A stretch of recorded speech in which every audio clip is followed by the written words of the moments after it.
కానీ అన్నిటినీ తిరిగి నా దేవుడు దయ చేయగలడు.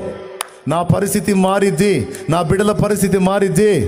టోటల్గా నేను ఎదుర్కొంటున్న వాటన్నిటి నుంచి విడుదల పొందగలను. ఎందుకంటే నా దేవుడు నాకు తోడై ఉన్నాడు, ఆయన చేస్తాడు అని విశ్వసించడం నీ చేతనైతే, ఆయన్ని గోజాడటం నీకు చేతనైతే, ఇక కొద్ది రోజుల్లోనే నా దేవుని కార్యాన్ని కళ్ళారా చూడకపోతే అప్పుడు అడుగు. ఒకటి కాదు కోకొల్లలుగా చూస్తావు నా దేవుని కార్యాలు. ఏ రేంజ్లో నమ్ముతావో, ఏ రేంజ్లో విశ్వసిస్తావో, ఆ రేంజ్లో నా దేవుని కార్యాలు చూడకపోతే అప్పుడు అడుగు.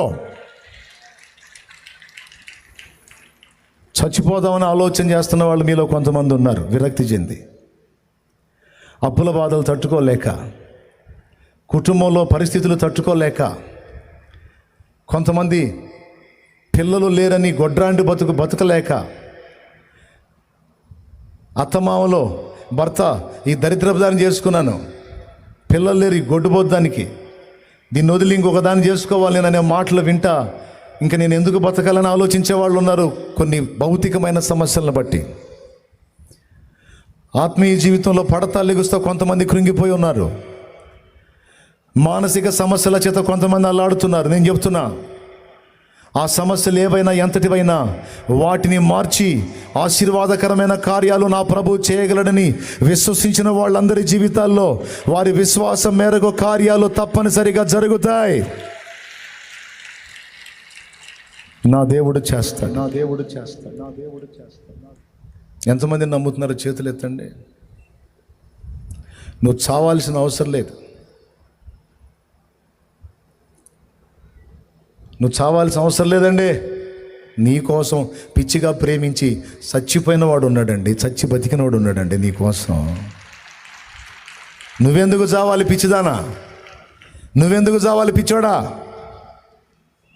నా దేవుడు లేడా? నా దేవుడు నీ పరిస్థితులు మార్చలేడా? కొంతమంది ఏడుస్తున్నారు. హాయిగా ఆనందంగా సాగిపోయే నా జీవితంలో నా కర్మలు తగులుకునే నాకు బంధకాలు తగులుకునే, దరిద్రం తగులుకుంది నాకు అని కొన్ని ఇబ్బందికరమైన పరిస్థితులను బట్టి కొంతమంది ఏడుస్తున్నారు. నేను చెబుతున్నాను, కృంగిపోవద్దు. విశ్వాసాన్ని చల్లారనీయొద్దు. విశ్వాసాన్ని మాత్రం కలిగి ఉండు. దాన్ని చల్లారనీయొద్దు. ఆ పరిస్థితులు మారుతాయి, త్వరలో ఇంకా కొద్ది దినములలో నువ్వు నా దేవుని కార్యాలు బలంగా చూడబోతున్నావు.